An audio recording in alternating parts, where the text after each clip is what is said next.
On Sunday, when the Saints and the Suns go head-to-head, we have two of the best small forwards going around at the moment meeting in this clash. And Chad and Josh, Jack Higgins, well, he is a genuine contender when it comes to the Coleman medal race, but he also could be a lock for All-Australian. Well, Nat, it feels only right that during Sir Doug Nicholls' round, we start campaigning for the introduction of the Eddie Betts medal, because in 2025, Chad, the small forwards are having such a big impact. It's going to be a nightmare when it comes to selection for the All-Australian team later in the year. But as you touched on, Nat, two of the best in the business go head-to-head at Marvel Stadium. Let's start with Jack Higgins, because he's up to 28 goals. He's just one behind Ben King.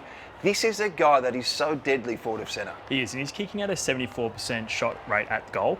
And what I love about him is his swagger at the moment, his confidence on the game. I mean, you look at it here after this celebration, he just knows that where the goals are, but he knows that he's playing well. I mean, I love that. And when you're in that kind of mindset as a small forward, you feel like nothing can stop you. He's got a bit of Stephen Milne about him attitude-wise, and he did grow up a die-hard St Kilda supporter. We know that. Talking about someone who started at St Kilda is Ben Long. In 2022, he was traded to the Gold Coast Suns as a half-back. He spent his first season in Queensland there. But Damien Hardwick has transformed him into one of the more damaging general forwards in the competition. In fact, right now, Champion Data rate him as the #1 general forward in the AFL, having a huge amount of impact this year.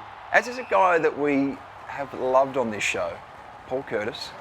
I can't wait to get your view on him, because he was tracking towards a maiden All-Australian blazer before he copped that 3-game suspension for that contentious tackle on Josh Sinn. PC's back this week, and he's going to be back in All-Australian contention. Yes, Paul Curtis, he is my favourite small forward. I'm just going to put it out there now. And the reasons why is that he's a dual threat. He's obviously the second highest goals per game with 2.6 in the small forwards this year, and he's second in the whole AFL with tackles inside forward 50 with 2.6, almost double what it is to the guys on this list. So you think about the impact he has. He really reminds me of a Sirioli, dare I say it, in terms of the impact that he has on both sides of the field. I mean, he's impacting really well. Hopefully he can get back into that form again. That's a big call, but dual threat, I like that when it comes to Paul Curtis. How about Jamie Elliott? This is a guy that has never been in the All-Australian squad, let alone in the All-Australian team. He's almost 33, but he's got 23 goals on the board, and right now he's clearly in contention for the All-Australian team. Yeah, and the reason why he hasn't had All-Australian, he's had a lot of injury setbacks, but he hasn't put a full season together.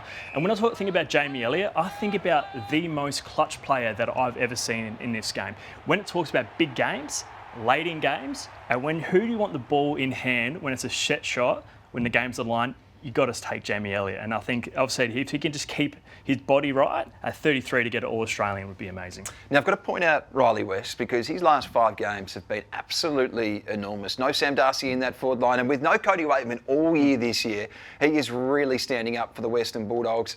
Nick Watson is a former teammate of yours, someone on this show that we all adore. Up to 17 goals, he is really having an impact, and he's doing it in different ways. Yeah, he is. And his last 3 weeks, he kicked 8 goals in 11 shots. And I mean, that's a real tick for him, because he's missed early in his young career. He hasn't kicked that well. He's averaging around 50, I suppose, % at goal. But last week, 3 goals in the first half really kept Hawthorn, I suppose, in the game. And his demeanour, you see his celebrations, you see his energy that he has. He's going to be one to watch in the future. Nat, never an easy task when picking an All-Australian small forward. Often they only go with one. Sometimes they have 2. Right now, clearly, they're going to have 2 at a minimum in that team. The more the merrier. I'm all about a small forward myself, and the Eddie Betts medal, I like the sound of that.